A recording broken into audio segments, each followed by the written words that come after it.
नमस्कार लाडक्या बहिणींनो, मी चंद्रकांत हुंडेकर। महाराष्ट्रामध्ये सध्या मुख्यमंत्री माझी लाडकी बहीण योजनेतील पात्र लाभार्थ्यांची आता ई-केवायसी चालू झालेली आहे। ई-केवायसी करत असताना बऱ्याच लाडक्या बहिणींना अडथळा येत आहे। तसेच लाडक्या बहिणींना ई-केवायसी करत असताना त्यामध्ये भरपूर अशा शंका निर्माण होत आहेत। तर आपण या व्हिडिओच्या माध्यमातून पाहणार आहोत की लाडक्या बहिणीची ई-केवायसी मोबाईल मधून सोप्या पद्धतीने कशी करायची। या व्हिडिओमध्ये मी तुम्हाला एकदम सोपी अशी प्रोसेस सांगणार आहे। लाडकी बहीण योजनेची केवायसी करण्यासाठी फक्त 2 ते 3 मिनिटाचा वेळ लागतो। सध्या लाडकी बहीण योजनेच्या वेबसाईटवरती खूप लोड असल्यामुळे काही प्रॉब्लेम येत आहेत। त्यामुळे मी तुम्हाला सांगणार आहे की कोणत्या वेळेमध्ये आपल्याला केवायसी पूर्ण करायची आहे। तसेच त्यामध्ये विचारले जाणारे 2 ऑप्शन असे आहेत, त्यात होय करायचं किंवा नाही करायचं हे देखील शंका आहे। त्यामुळे ती शंका देखील आपण या व्हिडिओच्या माध्यमातून पूर्ण करणार आहोत। चला तर मग व्हिडिओ शेवटपर्यंत पहा, कारण एकदम सोपी अशी प्रोसेस मी तुम्हाला या व्हिडिओच्या माध्यमातून सांगणार आहे। तेही घर बसल्या मोबाईल मधून तुम्ही ई-केवायसी करू शकता। लाडक्या बहिणींनो, आपल्या चॅनलवरती जर आपण नवीन असाल तर कृपया चॅनलला सबस्क्राइब करायला मात्र विसरू नका। तसेच लाडकी बहीण योजनेसंदर्भात व ई-केवायसी करण्याबाबत काही शंका असतील तर कृपया आम्हाला कमेंट करून सांगा। तुमच्या कमेंटचं उत्तर आम्ही नक्कीच तुम्हाला देऊ। चला तर मग व्हिडिओला सुरुवात करूया।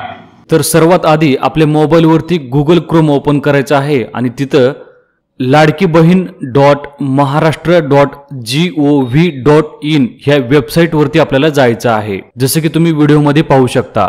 त्यानंतर तिथे आपल्याला केवायसीचा एक बॅनर दिसतो, त्या बॅनर वरती आपल्याला क्लिक केल्यानंतर अशा प्रकारे तुमच्या समोर ओपन होईल। यामध्ये तुमचा आधार कार्ड नंबर इथे टाकायचा आहे। त्यानंतर कॅप्चा दिलेला असतो, तो कॅप्चा मधील अंक तिथे आपल्याला टाकायचे आहेत। त्यानंतर खाली मी सहमत आहे इथे क्लिक करून OTP पाठवा यावरती आपल्याला क्लिक करायचं आहे।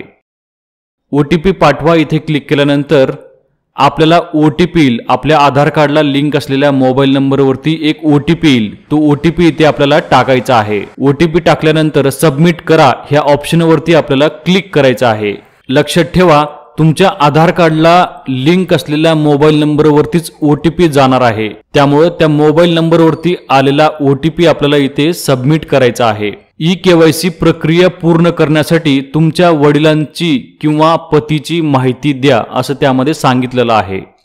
आता इथे वडिलांचा किंवा पतीचा आधार क्रमांक आपल्याला टाकायचा आहे। त्यानंतर कॅप्चा फिल करायचा आहे। कॅप्चा फिल केल्यानंतर खाली मी सहमत आहे इथे क्लिक करून OTP पाठवा या ऑप्शनवरती आपल्याला क्लिक करायचं आहे। ह्या ऑप्शनवरती आपल्याला क्लिक केल्यानंतर तुमच्या वडिलांच्या किंवा पतीचा आधार क्रमांक जो तुम्ही टाकलेला आहे त्या आधारला लिंक असलेल्या मोबाईलवरती एक OTP पाठवला जाईल। लक्षात ठेवा, तुमच्या आधार कार्डला नसून तुमच्या वडिलांच्या किंवा पतीच्या आधार क्रमांकाला मोबाईल नंबर जो लिंक आहे त्यावरती OTP पाठवण्यात आलेला असतो।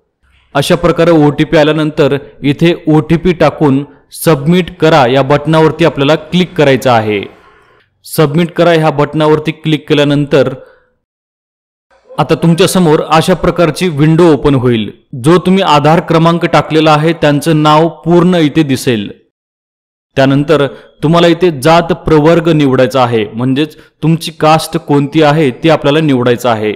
समजा SC, ST, OBC। त्यानंतर आपल्याला इथे 2 ऑप्शन दिसतील। पहिला ऑप्शन म्हणजे माझ्या कुटुंबातील सदस्य नियमित कायम कर्मचारी म्हणून सरकारी विभाग, उपक्रम, मंडळ, भारत सरकार किंवा राज्य सरकारच्या स्थानिक संस्थेमध्ये कार्यरत नाही किंवा सेवानिवृत्तीनंतर निवृत्ती वेतन घेत नाहीत। इथे आपल्याला जर तुमच्या कुटुंबामध्ये कोणीही सरकारी नोकरीला नसेल तर इथे आपल्याला होय वरती क्लिक करायचं आहे। त्यानंतर दुसरा एक ऑप्शन आहे, यामध्ये माझ्या कुटुंबातील केवळ एक विवाहित व एक अविवाहित महिला योजनेचा लाभ घेत आहेत, म्हणजेच माझ्या कुटुंबातील केवळ एक अविवाहित आणि एक विवाहित महिला योजनेचा लाभ घेत आहेत। हे जर खरं असेल तर इथे आपल्याला होय असं निवडायचं आहे, म्हणजेच दोन्ही ठिकाणी आपल्याला होय असं निवडायचं आहे। त्यानंतर खाली एक टिक मार्क दिलेला आहे, त्यावरती क्लिक करून सबमिट करा ह्या ऑप्शनवरती आपल्याला क्लिक करायचं आहे।